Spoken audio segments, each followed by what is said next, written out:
If you think Christmas Day is supposed to be quiet, peaceful, and full of celebration, then what happened next will shake you to your core. Because while families were gathered around plates of rice and chicken, while prayers were being said and messages sent to loved ones, something else was happening in the skies above northern Nigeria. Something loud. Something deadly.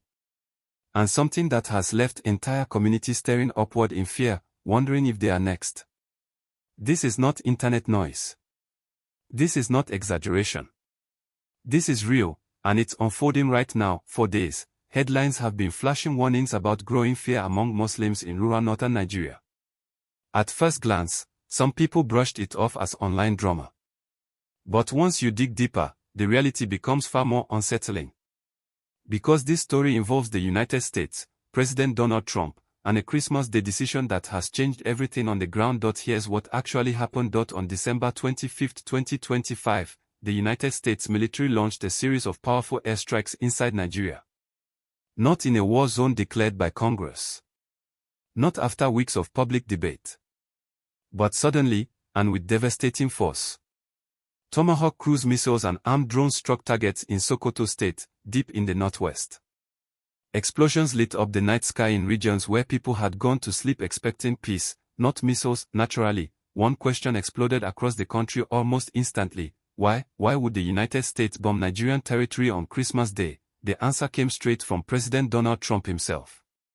He took to his social media platform and announced that he personally authorized the strikes. He described them as a Christmas gift, claiming the mission was meant to stop the slaughter of Christians. According to his statement, the targets were ISIS-linked camps and a newly named militant group called Lakurewa, accused of terrorizing local communities. Trump's message was blunt and unmistakable. He said he had warned these groups that there would be hell to pay if the killings continued.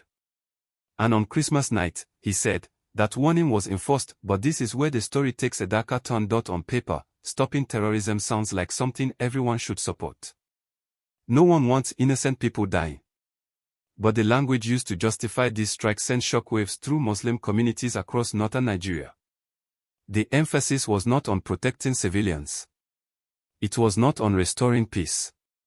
It was framed almost entirely around defending Christians, and that framing matters, because anyone living in northern Nigeria knows the truth: banditry and terrorism do not target one religion. Muslims and Christians have both suffered brutal attacks.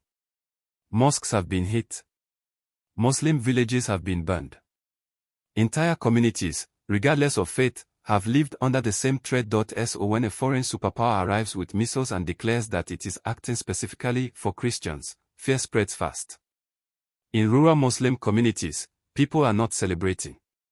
They are panicking. Many now worry that a security operation could quietly morph into something else entirely. Something ideological. Something where faith becomes a target rather than violence itself. In and around Sokoto, the emotional shift has been dramatic. What started as cautious relief that militants were being struck has quickly turned into deep anxiety. People are asking whether this is truly about terrorism, or whether identity itself has now been dragged into the crosshairs. The Sultan's backyard has become a place of uncertainty, where the sound of aircraft triggers dread instead of reassurance. And just when people thought this situation couldn't get more complicated, another layer was revealed. Instead of loudly condemning the strikes or asserting national sovereignty, Nigerian officials did something unexpected. The Ministry of Foreign Affairs confirmed that they were aware of the operation. Senior officials admitted that intelligence was shared with the United States. In other words, this was not a surprise attack.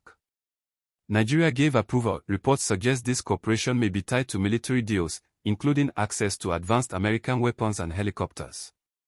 But for villagers watching drones hover overhead, none of that matters.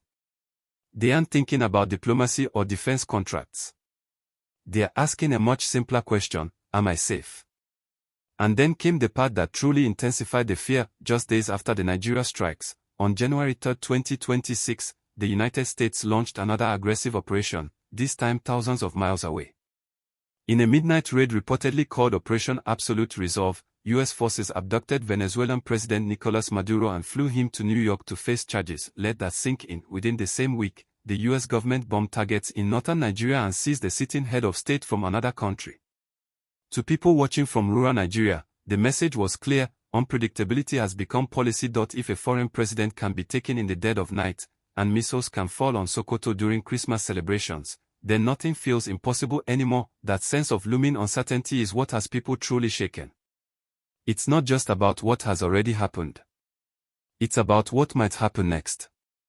Especially after the US Defense Secretary posted just 2 chilling words online: more to come. More of what? More strikes. More raids. More targets. While some cheer the elimination of terrorist camps, others are deeply uncomfortable with how this campaign is being framed and communicated. By turning a security crisis into a religious narrative, lines are being drawn where they never needed to exist. And in a country as fragile and diverse as Nigeria, that is an extremely dangerous path. The Christmas Day strike was not just a military action. It was a political statement. A symbolic message sent loudly